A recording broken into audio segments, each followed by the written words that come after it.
बिस्मिल्लाहिर्रहमानिर्रहीम। I am professor Abid Umar. बेटा जो है वो बायोमॉलिक्यूल का जो कार्बोहाइड्रेट का पहला लेक्चर था वो मुकम्मल हो गया था। दूसरे लेक्चर में जो है बेटा वो मैंने कुछ फिजिकल प्रॉपर्टीज जो है वो डिस्कस करनी है। चलें इसको हम स्टार्ट करने लगे। देखो बेटा यहां पे आप कार्बोहाइड्रेट को जो है बेटा वो मुख्तलिफ सैकराइड्स के अंदर जो है वो डिवाइड करते हैं, क्योंकि कार्बोहाइड्रेट जो है इनको शुगर्स कहा जाता है और लैटिन में शुगर्स को सैकरॉन का लफ्ज उनके लिए इस्तेमाल होता है। वहीं से ये लफ्ज ड्राइव हुआ सैकराइड का, मोनोसैकराइड, ओलिगोसैकराइड एंड पॉलीसैकराइड। इस टर्म को समझना बड़ा जरूरी है। देखिए मैं आपको बताता हूं। देखो बेटा सबसे पहले तो जो है वो अब आप देखें यहां पर मोनोसैकराइड लिखा हुआ। मोनोसैकराइड के अंदर 2 to 7 कार्बन होता है। मैं दोबारा बताऊं कार्बन होते हैं,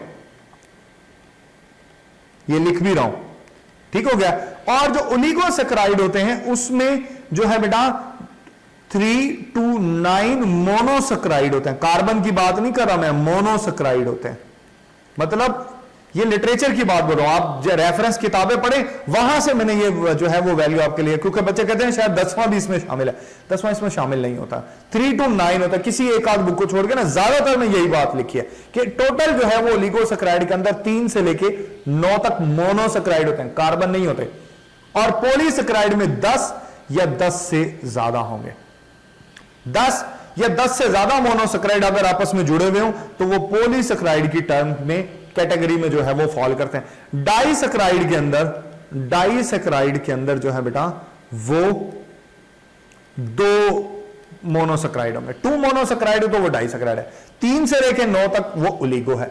10 या 10 से ज्यादा पर वो पॉलीसैकराइड की कैटेगरी में जो है बेटा वो फॉल करेगा। चले उसके बाद आगे चलते हैं। नेक्स्ट देखो बेटा ये जो है वो जो मोनोसैकराइड होते हैं, क्योंकि ये स्मॉल होते हैं, इनका जो मॉलिक्यूलर वेट होता है वो कम होता है, ये टेस्ट के अंदर स्वीट होते हैं। जबकि जैसे जैसे कार्बन की क्वांटिटी बढ़ती जाती है इनकी जो स्वीटनेस है वो कम होती जाएगी, ये लेस स्वीट हो जाएगा और ये फाइनली जो है ये टेस्टलेस हो जाएगा। फिर इसी तरह सोलेबिलिटी ऑफ वाटर की बात करें, क्योंकि हाइड्रोकार्बन चेन बढ़ेगी, नंबर ऑफ कार्बन बढ़ेंगे। कार्बन तो नॉन पोलर होता है, तो ये वाटर के अंदर जो इसकी सोलेबिलिटी है बेटा वो कम होती जाएगी। इसमें ज्यादा सोलेबल होंगे, लेस सोलेबल होंगे और ये बिल्कुल स्प्रिंगली सोलेबल और इनसोलेबल हो जाएंगे। ये तकरीबन पॉलीसैकराइड इनसोलेबल इन वाटर होता है। मोनोसैकराइड सिंगल यूनिट है, आप इसको ब्रेक नहीं कर सकते, ये हाइड्रोलाइज नहीं होता। अगर इसको तोड़ भी दिया तो ये अनस्टेबल हो जाएगा, स्टेबली इसको ब्रेक नहीं कर सकते आप। लेकिन ओलिगोसैकराइड, डाइसैकराइड और पॉलीसैकराइड को आप हाइड्रोलाइज कर सकते हो और उसको मोनोसैकराइड में बदल सकते हो। इसका जनरल फार्मूला जो है बेटा वो CH2ON होता है, जबकि इसके फार्मूले में N-1 जो है बेटा वो आ जाएगा। यहां पे आप इसको नोट कर सकते हैं। चले यहीं से अब हम आगे चलते हैं। नेक्स्ट देखो बेटा नेक्स्ट में हम डिस्कस करते हैं मोनोसैकराइड्स को। अब ये जो मोनोसैकराइड्स है ना, मैंने अभी कहा है कि इसके अंदर 2 to 7 कार्बन होते हैं, ठीक है ना। आपकी अगर आप सिलेबस को देखें ना तो 2 to 7 इसमें कार्बन है। अब 3 कार्बन वाले को ट्राइओस बोलते हैं। अब वही बात आ गई जनाब, इसका यहां मॉलिक्यूलर फार्मूला लिखा हुआ, ये हम कैसे याद करें? बेटा मैंने कहा था कि आपने याद रखना है, मेरी जो मैंने रेशियो बताई थी आपको वो ये वाली 1 to 1। देखो अगर इसमें 3 कार्बन है तो बेटा 3 ही ऑक्सीजन होंगे और डबल हो गई हाइड्रोजन, ठीक हो गया। फिर आपने इनकी एग्जांपल्स याद करनी है, इनकी एग्जांपल्स याद करनी है। इसमें ग्लिसरॉल्डिहाइड और इसमें डाइहाइड्रोक्सी एसीटोन जो है बेटा वो आ जाएगा, ठीक है ना। इनका स्ट्रक्चर भी मैं आपको समझा देता हूं, क्योंकि ये स्मॉलेस्ट जो है बेटा ये कार्बोहाइड्रेट्स होते हैं, ये भी मैं आपको बता देता हूं। इसी तरीके से आ जाते हैं 4 कार्बन वाला। देखें 4 कार्बन है तो 4 ही ऑक्सीजन होने, और हाइड्रोजन डबल कर दो 8, तो आप ये देख लें ये ऐसे ही है टेट्रोस। इसके हवाले से यहां से MCQs आता रहा है कि ये रेयर होता है और ये मोस्टली बैक्टीरिया में पाया जाता है। ये लाइन आपने याद करनी है कि ये रेयर है और ये जो है बेटा वो बैक्टीरिया में पाया जाता है। फिर आ जाते हैं बेटा पेंटोज की तरफ। पेंटोज ये मोस्ट कॉमन है, ठीक है ना। जैसे राइबोज है, ये RNA और DNA में पाए जाते हैं। DNA में मॉडिफाइड फॉर्म होते हैं, जैसे मैंने समझाया था, जो है बेटा डीऑक्सी राइबोज की शक्ल में ये वहां पाया जाता है। इसी तरह हेक्सोज ये भी कॉमन है, ग्लूकोज, फ्रक्टोज, गैलेक्टोज ये इनकी एग्जाम्पल है। इसी तरह हेक्टोज की बात कर लेते हैं, ये जो है बेटा ये ज्यादातर नहीं पाई जाती, ये भी रेयर होते हैं, बट इसकी आपकी बुक में मेंशन नहीं है। चले यहां से अब हम आगे चलते हैं। नेक्स्ट फिजिकल प्रॉपर्टीज जो हमने डिस्कस करनी है वो करनी है हमने जो है पॉलीसैकराइड्स की। यहां पर भी कुछ बातें हैं जो बेटा आपने मेमोराइज करनी है, वो कौन कौन सी है, वन बाय वन जो है बेटा वो हम उनको लेकर चलते हैं। देखिए सबसे पहले तो किस ऑर्गेनिज्म में, देखें स्टार्च ज्यादातर प्लांट्स में पाया जाता है, ठीक है ना, उसकी बॉडी का पार्ट है। ग्लाइकोजन जो है बेटा वो एनिमल्स ग्लाइकोजन की शक्ल में फूड को स्टोर करते हैं और वो फूड उनके मसल और उनके लीवर में स्टोर होती है। जबकि सेलुलोज भी प्लांट्स में पाई जाती है और सेलुलोज जो है ना बेटा ज्यादातर उनके जो है वो सेल वॉल का हिस्सा होती है। देखिए ना ये सेल वॉल का मेजर कॉन्स्टिट्यूएंट है प्लांट्स में, ये बात याद रखनी है आपने। फिर लोकेशन अगर आप देखो स्टार्च की, प्लांट के अंदर ये फ्रूट्स में, ग्रेन्स में, सीड्स में और ट्यूबर्स में पाया जाता है, ठीक है ना, और ये लिवर और मसल में पाया जाता है। हमारे यहां खुराक का जो ज्यादातर हिस्सा होता है बेटा वो स्टार्च पर मुश्तमिल, हमारी फूड ज्यादातर स्टार्च होते हैं, जैसे गंदम, चावल, मकई, चना, ये सारे स्टार्च हैं और हम देख रहे हैं हमारी खाना इन्हीं के ऊपर मुश्तमिल होता है, तो मेजर फूड है ये हमारा। जबकि ग्लाइकोजन हमारी मेजर स्टोरेज है, फूड नहीं है, ये स्टोरेज है। और सेलुलोज तो वैसे ही हम जो है प्लांट के सेल वॉल का मेजर कॉन्स्टिट्यूएंट है। स्टार्च ये ब्रेक होगा तो ग्लूकोज बनाएगा, ग्लाइकोजन, ये तीनों के मोनोमर जो है बेटा ये ग्लूकोज ही होते हैं, ये बात आपने याद रखनी है। फिर सोलबिलिटी की बात करें तो इसमें जो स्टार्च होता है ये दो एग्जांपल हैं इसकी। एक इसकी होती है अमाइलोज,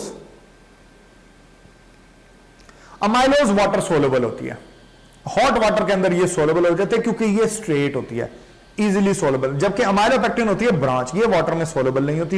ये दोनों एग्जांपल्स भी वाटर में इनसोलेबल के। फिर यहां पर एक छोटा सा आइडेंटिफिकेशन टेस्ट लिखा हुआ है, ये थोड़ा सा आपको समझना पड़ेगा। देखिए बेटा फर्ज कर लें कि जनाब ये आपके पास एक बीकर है और इसके अंदर ना एक वाइट कलर का सोल्यूशन आपने डाला हुआ है, ठीक है ना, ये तो मैं रेड बना रहा हूं ना, फर्ज कर ले वाइट कलर है वो। आपको नहीं पता वो व्हाइट कलर वाला सॉल्यूशन स्टार्च है, ग्लाइकोजन है या सेलुलोज है, आपको नहीं पता। अब आप क्या करें, अब आप पता क्या करें, इसके अंदर डाल दें आयोडीन, आयोडीन डाल दें। आयोडीन डालने से अगर इसका कलर हो गया ब्लू तो it will be a starch, और अगर इसका कलर हो गया रेड तो it will be a glycogen, और अगर इसके कलर में कोई चेंज नहीं आया, वो व्हाइट था पहले, अभी भी आयोडीन डालने से भी वो व्हाइट ही कलर का है, तो फिर नो कलर चेंज हुआ तो वो हुआ सेलुलोज, ठीक है ना। नो कलर में या कलरलेस वो अगर रह जाता है, कलरलेस रह जाता है तो it will be a cellulose, ठीक है ना, ये लिखा हुआ गिव नो कलर। तो ये बात जो है बेटा वो आपको समझ आनी चाहिए। अब थोड़ा सा जो है ना वो हम इसको डिटेल से पढ़ते हैं कि स्टार्च बेसिकली टू फॉर्म्स के अंदर पाया जाता है। ये देखें, एक होता है अमाइलोज, एक होता है बेटा कौन सा होता है, अमाइलोज, ये अमाइलोज है, अमाइलोज एंड अमाइलोपेक्टिन। देखिए बेटा अमाइलोज अनब्रांच होता है, इसकी कोई ब्रांच नहीं होती, ये स्ट्रेट फॉर्म के अंदर पाया जाता है, जबकि ये ब्रांच है, इसके ये स्ट्रेट होता है और इसमें सिर्फ 1,4 यानी एक ग्लूकोज का पहला और दूसरे ग्लूकोज का चौथा कार्बन ग्लाइकोसिडिक बॉन्ड बनाता है। इसमें 1,4 भी होती है, 1,6 भी होती है। 1,6 ग्लाइकोसिडिक बॉन्ड ये ब्रांच है, ठीक है ना, ये ब्रांच होती है। ये पानी में हल हो जाता है, ये पानी में हल नहीं होता, ये प्रॉपर्टी भी आप देंगे। इसका थोड़ा सा स्ट्रक्चर भी देख लेते हैं। देखें ये स्ट्रक्चर दिया हुआ है, आप इसके स्ट्रक्चर, ये अमाइलोज का स्ट्रक्चर आप देखें ना, इसमें 1, 2, 3, 4, 5 और ये 6 आ जाता है। इसी तरह यहां पर जो है बेटा 1, 2, 3 और ये 4, अभी मैंने कहा था ना कि 1 और 4 के दरमियान में ग्लाइकोसिडिक बॉन्ड होता है, सिर्फ स्ट्रेट होता है ये। जबकि यहां अगर आप देखो तो बेटा यहां पर 1, 4 इसकी स्ट्रेट है और ये जो है 6 आप देखो ना, 6 लिखा हुआ और ये 1 और 6 के दरमियान में इसके अंदर ब्रांच है ना, ये बात आपने याद रखनी है। तो ये ब्रांच है, वो जो है अमाइलोज जो है बेटा वो स्ट्रेट चेन होता है। अब आपको एक और बात बताता हूं, देखो बेटा अमाइलोपेक्टिन, अमाइलोपेक्टिन और ग्लाइकोजन, इन दोनों में ये सिमिलैरिटी है। क्या सिमिलैरिटी है जी, सिमिलैरिटी है कि इनके अंदर बॉन्डिंग 1,4 और 1,6 ब्रांच पाई जाती है। इसमें भी 1,4 और 1,6 जो है ये ब्रांच होती है, 1,6 ब्रांच होगी और 1,4 स्ट्रेट होगा, ये सिमिलैरिटी है। लेकिन फिर डिफरेंस क्या है, क्या डिफरेंस होता है वो भी बेटा मैं बता देता हूं, इनमें छोटा सा डिफरेंस भी होता है अमाइलोपेक्टिन में और ग्लाइकोजन में। टेक्निकल बात है, देखो बेटा ग्लाइकोजन के अंदर जो है जो ब्रांचिंग होती है ना, ब्रांचिंग, ये जो 1,6 वाली ब्रांचिंग है, चले इसको दोबारा लिख देता हूं, 1,6 वाली जो ब्रांचिंग है वो मोर फ्रीक्वेंट होती है, यानी ब्रांचेस ज्यादा पाई जाती हैं। मतलब 20 एक मोनोमर गुजरेंगे उससे पहले ही ब्रांच आ जाती है, जबकि अमाइलोपेक्टिन में 20 ग्लूकोज के मॉलिक्यूल गुजर जाएंगे उसके बाद एक ब्रांच आएगी, फिर 20 मोर देन 20 गुजरेंगे फिर एक ब्रांच आएगी। लेकिन ग्लाइकोजन की शक्ल में ऐसा नहीं होता, ग्लाइकोजन की सूरत में ना पहले ही ब्रांच जो है बेटा वो आ जाती है, तो मोर ब्रांचिंग जो है बेटा वो पाई जाती है ग्लाइकोजन में। अमाइलोपेक्टिन के अंदर जो है बेटा ऐसा कम होता है। उम्मीद कर रहा हूं कि बेटा ये वाली बात जो है वो आपको समझ आ गई है। चले उसके बाद मोनोसेक्राइड की जनरल बातें जो है बेटा वो हमने डिस्कस कर ली है। अब ये वाली जो स्लाइड है ना ये भी मैं आपको समझाता हूं, थोड़ा सा इसमें भी आपको समझनी है बात। देखें ये जो तीनों, ये जो सारी एग्जांपल दी हुई है ना ये वाली, ये एल्डोज की है, ये एल्डोज शुगर है, ठीक है ना। और ये जो एग्जांपल है ना ये कीटोज है, कीटोसिस है। अब देखो बेटा ये बना हुआ है ग्लिसरल्डिहाइड, ग्लिसरल्डिहाइड, और ये होता है डाई हाइड्रोक्सी बेटे एसीटोन, ये लिखा हुआ di hydroxy acetone. Glyceraldehyde 3 carbon वाला एक जो है बेटा वो कार्बोहाइड्रेट, आप देखें ना ये इसके अंदर ये इसका एल्डिहाइड ग्रुप है, और बाकी पॉलीहाइड्रोक्सी होने की वजह से पहले को छोड़ के हर एक के साथ OH लगा दिया। डाई हाइड्रोक्सीटोन में ये कीटोन है ये वाला, बाकी के साथ हमने OH लगा दिया। इन दोनों को इंटरमीडिएट ऑफ रेस्पिरेशन भी कहा जाता है, इंटरमीडिएट ऑफ रेस्पिरेशन भी कहा जाता है। अब बेटा इंटरमीडिएट ऑफ रेस्पिरेशन क्यों कहते हैं इनको? इस वजह से कहते हैं, अगर आपको याद हो सेलुलर रेस्पिरेशन का पहला रिएक्शन ग्लाइकोलाइसिस, ग्लाइकोलाइसिस में जहां पर प्रिपरेटरी फेज खत्म हो रहा है और ऑक्सीडेटिव फेज स्टार्ट हो रहा है, उसके इन बिटवीन में देखो ये दोनों बने हुए हैं, ग्लिसरल्डिहाइड 3-फॉस्फेट एंड डाइहाइड्रोक्सी एसीटोन। यही वजह कि इनको इंटरमीडिएट ऑफ रेस्पिरेशन जो है बेटे वो कहा जाता है। मेरी बात, मेरा ख्याल आपको समझ आई होगी। ये जो है बेटा एग्जांपल जो है बेटा ये देखें, इसके अंदर कार्बन है 1, 2, 3, 4 और 5, ये रहेगा उसकी एग्जांपल है। ये जो है बेटा ये एग्जांपल जो है आपको दिखाई दे रही है, ये ग्लूकोज की एग्जांपल है, ग्लूकोज, और ये एग्जांपल है बेटे ग्लैक्टोज की। ये आपको याद रखना है। देखें ये ग्लैक्टोज और ग्लूकोज ये एक दूसरे के आइसोमर, जैसे फ्रक्टोज और ग्लूकोज एक दूसरे के आइसोमर होते हैं, ये भी एक दूसरे के आइसोमर है। फर्क क्या है जनाब? ग्लैक्टोज में जो कार्बन नंबर 4 होता है, 3 के साथ साथ 3 में तो है ही लेफ्ट पर, 4 पे भी लेफ्ट पर है, जबकि ग्लूकोज में OH राइट पर होता है चौथे कार्बन पे। बस इसमें चौथा कार्बन वो भी लेफ्ट पर है, बस इतना सा फर्क है, बाकी सब कुछ सेम है ग्लैक्टोज में और ग्लूकोज के अंदर, सिर्फ इतना माइनर सा फर्क होता है, ये याद रखना। ये बेटा ये राइबोज है, एल्डो शुगर को राइबोज, ये राइबोलूज है। राइबोलूज जो है बेटा थोड़ा सा नाम चेंज होता है, ये कीटो शुगर है, देखे ना ये कीटो ग्रुप इसके अंदर है, और ये स्ट्रक्चर बेटा बना हुआ है फ्रक्टोज का, ये ओपन चेन स्ट्रक्चर है फ्रक्टोज के।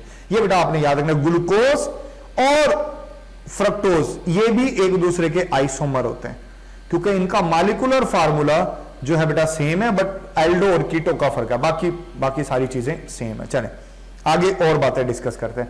ये मैंने जो आपको करवा दिया था बेटा, देखिए इसमें 1-2 बातें आपने याद रखनी है, वो मैं आपको समझा देता हूं। देखें इसके अंदर आपने क्या क्या बात याद रखनी है बेटा? इसके अंदर आपने याद रखना है जो है बेटा कि जनाब जब ग्लूकोज प्लस ग्लूकोज मिलेगा, ठीक हो गया, तो बेटा बनेगा क्या? बनेगा ग्लूकोज, ग्लूकोज मिलेगा तो बनेगा माल्टोज, ठीक हो गया। इसी तरह जब ग्लूकोज मिलेगा ग्लैक्टोज से, ठीक हो गया, तो बेटे बनेगा क्या? बनेगा लैक्टोज, ठीक हो गया। चले मैं एक नीचे लिख देता हूं, जब मिलेगा ग्लूकोज मिलेगा फ्रक्टोज से, तो बेटे बनेगा जो है वो क्या बनेगा? सक्रोज बनेगा।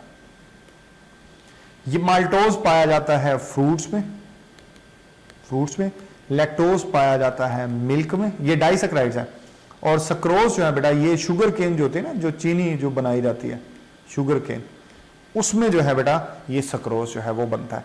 ठीक है ना।